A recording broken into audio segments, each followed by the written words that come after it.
সুপ্রিয় দর্শক, আসসালামু আলাইকুম। নিউজ 24 এর সন্ধ্যার সংবাদে আপনাদেরকে স্বাগতম। প্রথমেই জানিয়ে দিচ্ছি সংবাদ শিরোনাম। ভারতে পালানোর সময় 11 বাংলাদেশিকে সুন্দরবনে রেখে পালিয়েছে দালাল। সাবেক এমপি বাহার ও মেয়ে সুচি যেভাবে ভারতে পালালেন। ত্রাণ দিতে গিয়ে বিএনপির দুই গ্রুপের সংঘর্ষ, আহত 5। আদালত বললে শেখ হাসিনাকে ফেরত আনার উদ্যোগ, যা জানালেন পররাষ্ট্র উপদেষ্টা।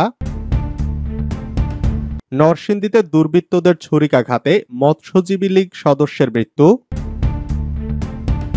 মিরসরাইয়ে ডাকাত সন্দেহে গণপিটুনিতে বিএনপি নেতার মৃত্যু। এতক্ষণ শুনছিলেন সংবাদ শিরোনাম। পুরো খবর পেতে ভিডিওটি শেষ পর্যন্ত দেখুন। সর্বশেষ সংবাদ পেতে চ্যানেলটি সাবস্ক্রাইব করুন। এবার বিস্তারিত।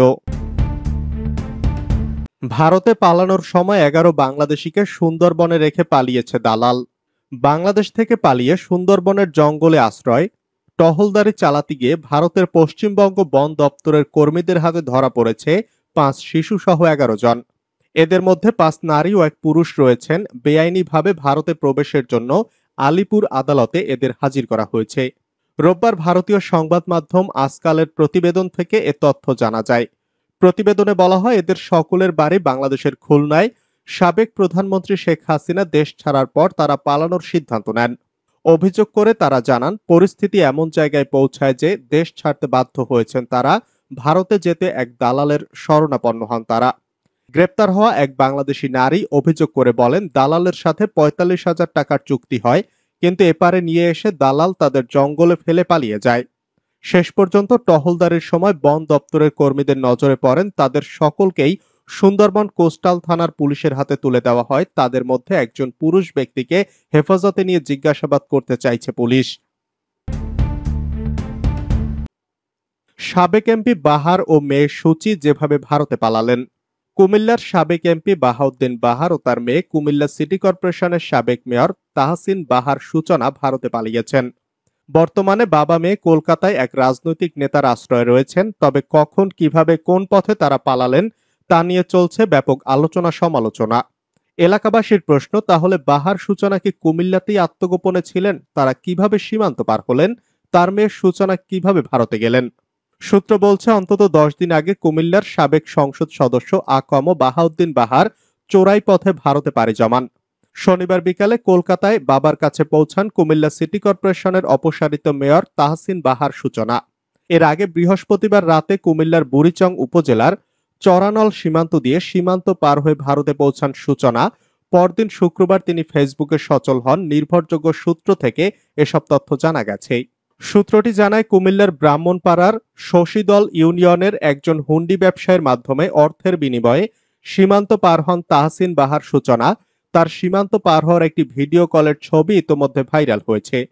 ভিডিও কলে সন্দেহভাজন পাচারকারীর নামও রয়েছে। ভারতের বক্সগঞ্জে একদিন থাকার পর শনিবার বিকালে কলকাতায় পৌঁছান সূচনা। সেখানে এক রাজনৈতিক নেতার তত্ত্বাবধানে অবস্থান করছেন কুমিল্লার সাবেক এমপি বাহার। প্রতিদিন 10,000 রুপি চুক্তিতে গত 8 থেকে 10 দিন ধরে আছেন তিনি। নির্ভরযোগ্য সূত্র এমনটাই জানিয়েছে। ত্রাণ দিতে গিয়ে বিএনপির দুই গ্রুপের সংঘর্ষ, আহত 5। কুমিল্লার নাঙ্গলকোটে ত্রাণ বিতরণ অনুষ্ঠানে বিএনপির দুই গ্রুপের মধ্যে সংঘর্ষ হয়েছে। এতে অন্তত 5 জন আহত হন। শনিবার বিকাল 4:30টার দিকে নাঙ্গলকোট এআর উচ্চ বিদ্যালয় মাঠে এ ঘটনা ঘটে। এলাকাবাসী সূত্রে জানা যায়, অনুষ্ঠানের শেষ পর্যায়ে উপজেলা বিএনপির সভাপতি নজির আহমদ ভূঁইয়া সভাপতির বক্তব্য দিচ্ছিলেন। এ সময় নাঙ্গলকোটের সাবেক সংসদ সদস্য আব্দুল গফুর ভূঁইয়া গ্রুপের লোকজন ভুয়া ভুয়া স্লোগান দিতে থাকেন। এক পর্যায়ে নজির ভূঁইয়া গ্রুপের লোকজনের সঙ্গে তাদের সংঘর্ষের ঘটনা ঘটে। এতে নজির ভূঁইয়ার লোকজনের হামলায় গফুর ভূঁইয়ার লোকজন এলাকা ছেড়ে পালিয়ে যায়। এ ঘটনায় মুহূর্তের মধ্যে নাঙ্গলকোট বাজার জুড়ে আতঙ্ক সৃষ্টি হয়। অনুষ্ঠানে প্রধান অতিথি ছিলেন বিএনপি মহাসচিব মির্জা ফখরুল ইসলাম আলমগীর। তিনি বক্তব্য দিয়ে চলে যাওয়ার পর এ ঘটনা ঘটে। আদালত বললে শেখ হাসিনাকে ফেরত আনার উদ্যোগ, যা জানালেন পররাষ্ট্র উপদেষ্টা। আদালত বললে শেখ হাসিনাকে ভারত থেকে ফেরত আনার উদ্যোগ নেওয়া হবে বলে জানিয়েছেন পররাষ্ট্র উপদেষ্টা তৌহিদ হোসেন। বাংলাদেশে বিভিন্ন প্রকল্পে যুক্ত থাকা ভারতীয় কর্মীরাও দ্রুত ফিরবেন বলে জানিয়েছেন তিনি। পররাষ্ট্র উপদেষ্টা মোহাম্মদ তৌহিদ হোসেন আজ রোববার দুপুরে পররাষ্ট্র মন্ত্রণালয়ে সাংবাদিকদের কথা জানান। ছাত্র জনতার গণ অভ্যুত্থানে গত 5ই আগস্ট প্রধানমন্ত্রী পদ ছাড়ার পর শেখ হাসিনা ভারতে চলে যান। তিনি এখন কোন স্ট্যাটাসে ভারতে আছেন জানতে চাইলে পররাষ্ট্র উপদেষ্টা সাংবাদিকদের বলেন, এই মুহূর্তে শেখ হাসিনা কি স্ট্যাটাসে আছেন সেটা ভারতকে জিজ্ঞাসা করুন। আর এক প্রশ্নের জবাবে তৌহিদ হোসেন বলেন, আদালত যদি বলেন তখন শেখ হাসিনাকে ফেরত আনতে উদ্যোগ নেবে পররাষ্ট্র মন্ত্রণালয়। ভারত দেবে কিনা এটা তাদের ব্যাপার, তবে চাইলে দিতেই পারে।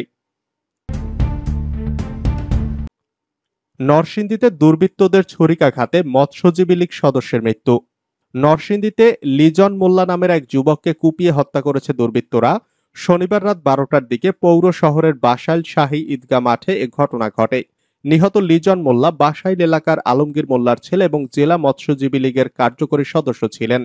স্থানীয়রা জানায়, বাসাইল এলাকায় ট্রমা সেন্টারে কাজ শেষে বাড়ির উদ্দেশ্যে বের হন লিজন মোল্লা। এ সময় ঈদগাহ মাঠের কাছে পৌঁছলে ওৎ পেতে থাকা দুর্বৃত্তরা তার মোটরসাইকেলটিতে আগুন ধরিয়ে তাকে ছুরিকাঘাতে গুরুতর আহত করে। পরে তাকে উদ্ধার করে নরসিংদী সদর হাসপাতালে নিয়ে গেলে কর্তব্যরত চিকিৎসক তাকে মৃত ঘোষণা করেন। মিরসরাইয়ে ডাকাত সন্দেহে গণপিটুনিতে বিএনপি নেতার মৃত্যু। চট্টগ্রামের মিরসরাইয়ে গণপিটুনিতে মোহাম্মদ রফিক নামের এক বিএনপি নেতার মৃত্যু হয়েছে। রফিক উপজেলার শাহেরখালী ইউনিয়নের কাজির তালুক এলাকার মৃত তাজুল ইসলামের ছেলে। সাবেক ইউপি সদস্য মোহাম্মদ রফিক শাহেরখালী ইউনিয়ন বিএনপির যুগ্ম আহ্বায়ক ছিলেন। এ ঘটনায় আরো 7 জন আহত হন। স্থানীয় লোকজন বিএনপি নেতা ও তার সহযোগীদের বহন করা 3টি অটোরিকশা জ্বালিয়ে দেন।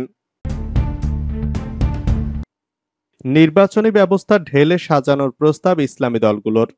অন্তর্বর্তী সরকারের প্রধান উপদেষ্টা ডক্টর মোহাম্মদ ইউনূসের সঙ্গে বৈঠকে বেশ কিছু সংস্কার প্রস্তাব দিয়েছে 7টি ইসলামী দল।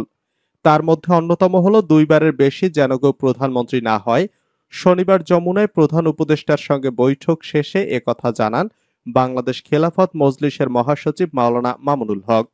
বৈঠক শেষে বাংলাদেশ খেলাফত মজলিসের মহাসচিব ও হেফাজত ইসলাম বাংলাদেশের সাবেক যুগ্ম মহাসচিব মাওলানা মামুনুল হক সাংবাদিকদের বলেন, নির্বাচনী ব্যবস্থা ঢেলে সাজানোর প্রস্তাব দেওয়া হয়েছে আমাদের পক্ষ থেকে। নতুনভাবে সংস্কার করে যেন নিরপেক্ষ নির্বাচনের ব্যবস্থা করা যায়, তার জন্য আমূল পরিবর্তনের একটি সংস্কার প্রস্তাবনা নিয়ে এসেছি। তিনি বলেন, দেশব্যাপী নির্বাচনের মাধ্যমে জনগণের প্রতিনিধিত্ব নির্বাচন করা যায়, সেই ধরনের পরিবর্তনের ক্ষেত্রে মৌলিক প্রস্তাবনা আমরা দিয়েছি। এছাড়া বিচার বিভাগ, প্রশাসন, শিক্ষা সহ বিশেষ করে এককেন্দ্রিক ক্ষমতা, প্রধানমন্ত্রীর পদ যেখান থেকে স্বৈরতন্ত্রের উদ্ভব, সেই জায়গাটিকে যেন ভারসাম্য তৈরি করা হয়, এজন্য সাংবিধানিক প্রস্তাব করা হয়েছে।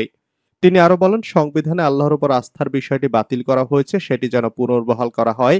সংশোধনী এনে তা পুনর্বহাল করার দাবি জানিয়েছি। 2বারের বেশি কেউ যেন প্রধানমন্ত্রীর দায়িত্ব পালন করতে না পারে। স্ত্রী সন্তান সহ আসাদুজ্জামান খান কামালের দেশ ত্যাগে নিষেধাজ্ঞা। সাবেক স্বরাষ্ট্রমন্ত্রী আসাদুজ্জামান খান কামাল তার স্ত্রী লুৎফুল তাহমিনা খান ও মেয়ে সাফিয়া তাসনিম খান সহ 10 জনের দেশ ত্যাগে নিষেধাজ্ঞা দিয়েছেন আদালত। রোববার দুদকের আবেদনের পরিপ্রেক্ষিতে ঢাকা মেট্রোপলিটন সিনিয়র স্পেশাল জজ মোহাম্মদ আশামস জগলুল হোসেনের আদালত এ আদেশ দেন। দেশ ত্যাগের নিষেধাজ্ঞা দেওয়া অন্যরা হলেন স্বরাষ্ট্র মন্ত্রণালয়ের যুগ্ম সচিব ধনঞ্জয় কুমার দাস, সাবেক ডিআইজি মোল্লা নজরুল ইসলাম, স্বরাষ্ট্র মন্ত্রণালয়ের ভারপ্রাপ্ত অতিরিক্ত সচিব মোহাম্মদ হারুনুর রশিদ বিশ্বাস, জনসংযোগ কর্মকর্তা শরীফ মাহমুদ অপু, প্রশাসনিক কর্মকর্তা মোল্লা ইব্রাহিম হোসেন, স্বরাষ্ট্রমন্ত্রীর এপিএস মনির হোসেন ও সাফি মোতাসির খান। এদিন দুদকের উপপরিচালক মোহাম্মদ জাহাঙ্গীর আলম তাদের দেশ ত্যাগের নিষেধাজ্ঞা চেয়ে আবেদন করেন। দুদকের পাবলিক প্রসিকিউটর মীর আহমদ আলী সালাম শুনানি করেন। শুনানি শেষে আদালত এ আদেশ দেন।